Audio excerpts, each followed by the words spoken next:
Le dernier quart d'heure de Smart Bourse, chaque soir, c'est le quart d'heure thématique. Et une fois par mois, c'est le thème de la finance solidaire qui est traité avec Frédéric Guyot qui nous accompagne chaque fois pour parler de cette finance solidaire, de cette économie sociale et solidaire qui a besoin de finances et de financement comme tout le monde, comme tous les secteurs. Merci. Bonsoir Frédéric, vous êtes le fondateur de Mediatico. Je l'ai dit en introduction de l'émission et donc je vous laisse la parole sur le cas Danone. Bien sûr, chez Mediatico, votre slogan c'est « Redonner du sens à l'économie ». Et donc j'ai très envie d'avoir votre lecture du cas Danone. Oui, nous, depuis 2013, on dit que Mediatico, média qui veut redonner du sens à l'économie, ça veut dire on veut montrer que l'économie, c'est un outil, c'est un instrument au service du progrès humain. Ça veut dire que dans tous les circuits économiques, il y a des hommes, il y a des femmes qui prennent des décisions, qui ont des convictions. Alors évidemment, nous, on couvre ce secteur-là avec l'économie sociale, avec l'économie collaborative, l'économie circulaire, la finance solidaire. Mais ces secteurs-là, en fait, ils existent depuis plus de 150 ans. Et puis, il y a 2 ans, il y a eu la loi Pacte en France qui nous a dit que finalement l'entreprise pouvait servir à autre chose que simplement le profit. Alors nous, ça nous a intéressés. On a lancé un podcast qui s'appelle Entreprise en mission avec notre partenaire Profil. Dans ce podcast, on a interviewé pas mal de dirigeants. On a interviewé le patron de la Camif, celui de la Maïf. On a interviewé Sidiez, on a interviewé Citizen Capital. Ce sont des entreprises à mission. Et il y a 10 épisodes, évidemment, où vous voyez les yeux des PDG briller parce qu'en fait, ils portent autre chose que simplement l'opérationnel dans leur entreprise. Ils nous disent au fond qu'ils portent des valeurs, ils portent des ambitions qui dépassent largement les chiffres. Ils ont simplement envie de changer le monde. On avait demandé une interview, ça n'a pas pu se faire avec Emmanuel Faber. Il n'a pas eu le temps de répondre. J'aurais adoré entendre le PDG de la plus grande entreprise à mission française. Il aura sans doute un témoignage à apporter, quand bien même il n'est plus aujourd'hui PDG de Danone. Redites-nous. Je pense qu'aujourd'hui, il ne peut pas parler. Non, mais pas tout de suite. Il a une clause de confidentialité. Pas tout de suite. Et je pense qu'il ne peut pas s'exposer. Entreprise à mission, c'est le nom du podcast qu'on retrouve partout, j'imagine. Surtout en mission. Entreprise en mission, absolument. C'est le nom du podcast qu'on retrouve sur toutes les plateformes. Spotify, sur iTunes, sur Deezer, sur Ocha. Absolument. Et donc, Emmanuel Faber, en quiet période, depuis son éviction, qu'est-ce que vous en dites Alors, Emmanuel Faber, c'est un PDG qui prend la suite de la dynastie Ribou. La dynastie Ribou qui avait déjà mis en place en 1972 un projet économique et social. Lui, Emmanuel Faber, il dit qu'il veut apporter la santé par l'alimentation dans le monde entier. Alors ça, Franck Ribou le disait déjà. Lui, ce que fait Faber, c'est qu'il le fait inscrire dans les statuts de l'entreprise. Il ajoute une dimension environnementale et Danone devient donc une entreprise à mission au sens de la loi Pacte, avec l'aval de son conseil d'administration, avec l'aval de 99% de ses actionnaires. Et puis voilà le Covid qui arrive, qui fait plonger les ventes d'eau en bouteille dans les restaurants et dans les aéroports. On a le résultat opérationnel qui dégringole, qui se dégrade dans tous les cas. Et puis il décide de supprimer 2000 postes. Alors pour une entreprise à mission, ça fait bizarre. Mais en même temps, il doit bien continuer. Et l'entreprise doit tracer sa route, donc c'est pas évident à comprendre. 2000 postes supprimés sur 100 000 personnes dans le monde. Ça fait pas pour une entreprise dans l'alimentaire, c'est quand même un secteur qui a été particulièrement épargné par la crise Covid. Ok, les eaux en bouteille sont vendues dans des restaurants. Il y a d'autres concurrents de Danone qui vendent des eaux en bouteille qui s'en sont beaucoup mieux sortis que Danone pendant cette période de crise Covid. Les Nestlé, Boîte du CAC qui le même problème opérationnel. Qui met 2000 personnes, 2000 postes supprimés en pleine crise pandémique, on n'en a pas vu beaucoup. Alors il y a probablement un problème de stratégie. Effectivement, chez Danone, il y a probablement un problème d'alignement entre la direction décidée par Emmanuel Faber et celle souhaitée par ses actionnaires, mais je pense qu'il y a surtout un problème de gouvernance, en réalité, chez Danone.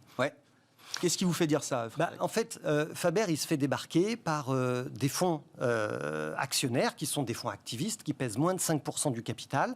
Moi, je pense qu'ils avaient envie de se payer Faber. Alors, quelle que soit sa personnalité, il peut déranger certains aussi. Mais je me demande, au fond, ce que disent aujourd'hui d'autres actionnaires, en particulier des actionnaires français, comme la Caisse des dépôts, comme Amundi, comme les actionnaires salariés. Moi, je ne les ai pas entendus.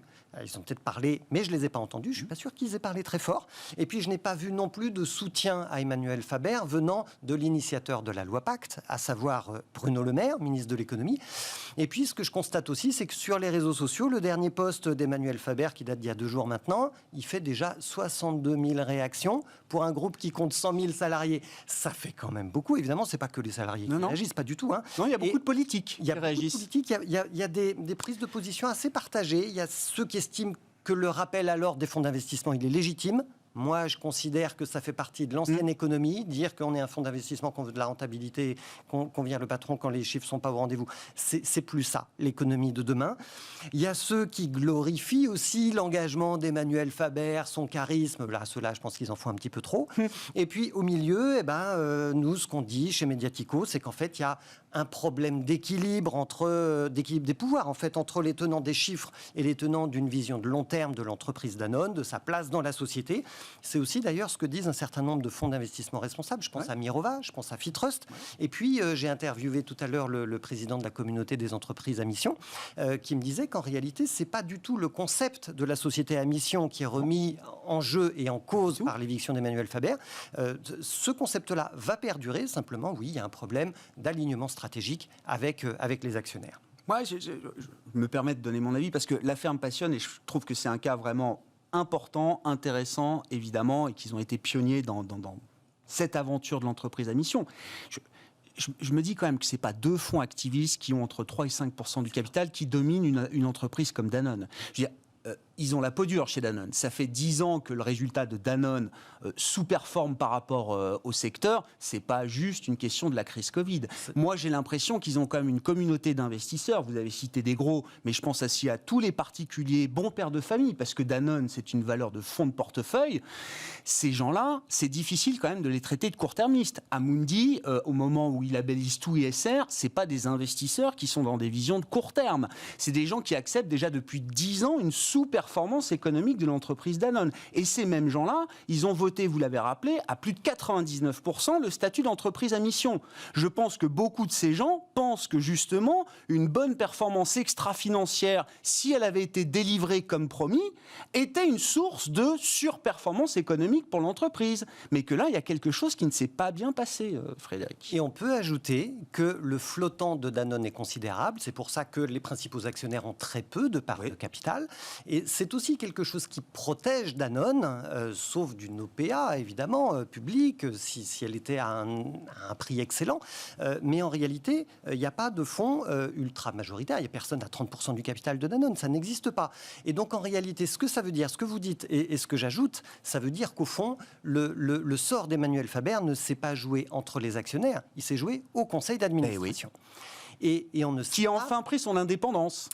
On peut dire ça. Sous la houlette de Gilles Schnepp aujourd'hui, qui n'est pas un fou furieux quand on connaît Gilles Schnepp, patron de Legrand pendant peut-être plus d'une décennie. Enfin, je veux dire, c'est de la vision longue. Là aussi, c'est des valeurs de fonds de portefeuille, de bons pères de famille. C'est la transition énergétique. C'est pas le patron de Chevron qui vient prendre la tête de Danone. Et pour l'instant, on ne sait pas ce qui s'est tramé véritablement au sein du conseil d'administration. J'aimerais beaucoup avoir l'avis des actionnaires salariés. Les salariés ont 2 sièges au conseil d'administration. Un jour, ça va sortir, on saura. En tout cas, Gilles Schnepp réaffirme que le plan Local First qui a été défendu, présenté par Emmanuel Faber en fin d'année dernière, est parfaitement valable et validé par l'ensemble du conseil d'administration et que le nouveau ou la nouvelle directrice générale devra justement mettre en place cette nouvelle organisation, parce que c'est plus de l'organisationnel à travers Local First chez Danone. Et puis il y a des questions quand même sur la division eau, les pots de yaourt en plastique, etc. Enfin, et d'ailleurs, les actionnaires qui ne remettent pas en cause le statut de société à mission sont en train de dire oui, mettons l'accent sur les marques. Précisément ce que voulait faire Faber. Donc c'est intéressant. C'est pas la stratégie non plus qui est remise en cause. C'est ça. C'est pas aussi binaire, on va dire, qu'on peut le lire parfois ici et là. Il nous reste 1 minute, Frédéric. Alors, je sais pas, parce que vous étiez venu avec beaucoup de choses. Non, mais il fallait qu'on parle quand même du cas Danone. Qu'est-ce qu'on peut ajouter ? Alors, tiens, dans le calendrier, c'était aujourd'hui, c'est ça, Frédéric ? Forum pour l'investissement responsable. Le Forum pour l'investissement responsable par France et France Invest, tous les deux ensemble, ont publié aujourd'hui un guide à l'usage des fonds d'investissement, des investisseurs, des gérants, sur ce que c'est que l'investissement à impact. Donc, ils ont établi une méthodologie que vous allez pouvoir télécharger sur leur site internet. C'est un guide de 20 pages qui est très intéressant, je recommande la lecture. Et dans la méthodologie, on dit 3 choses. Il faut que, pour être certain que l'investissement a impact, a de l'impact, pour être certain qu'on ne fasse pas de l'impact washing, il faut d'abord que l'investisseur ait une intention d'avoir de l'impact. Il faut que l'impact soit au centre de sa décision d'investissement. Ce soit la première marche, en fait. Ça ne doit pas être une opportunité, l'impact. C'est vraiment la première marche. La deuxième chose, c'est qu'il faut une additionnalité. L'investisseur doit ajouter quelque chose de lui-même.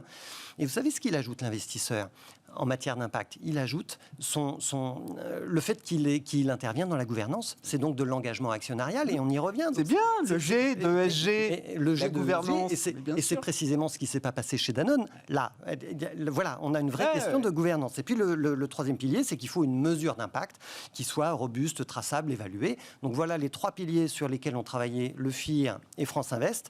Et Olivia Grégoire, la secrétaire d'État à l'économie sociale, solidaire et responsable, qui était présente lors de cette manifestation en ligne, elle nous a annoncé que la semaine prochaine, le 25 mars, elle allait prendre une initiative de place pour valoriser l'investissement à impact. Et donc, ce qui va se passer, c'est qu'elle va annoncer la création d'un centre français de l'investissement à impact. Donc, rendez-vous la semaine prochaine. Eh ben, vous nous raconterez dans un mois ce qu'il y a dans ce centre français de l'investissement à impact. En tout cas, ce sera intéressant à suivre avec vous, Frédéric. Merci beaucoup. Voilà, on a passé un peu de temps sur Danone, mais c'était vraiment un sujet important. Je trouve passionnant, effectivement, et il ne faut pas passer à côté. Il y a beaucoup d'enseignements, sans doute, autour de ce cas Danone. Merci beaucoup, Frédéric. Merci. Frédéric Guyot, le fondateur de Mediatico, avec nous une fois par mois dans Smart Bourse pour évoquer l'actualité de l'économie sociale et solidaire, de la finance solidaire.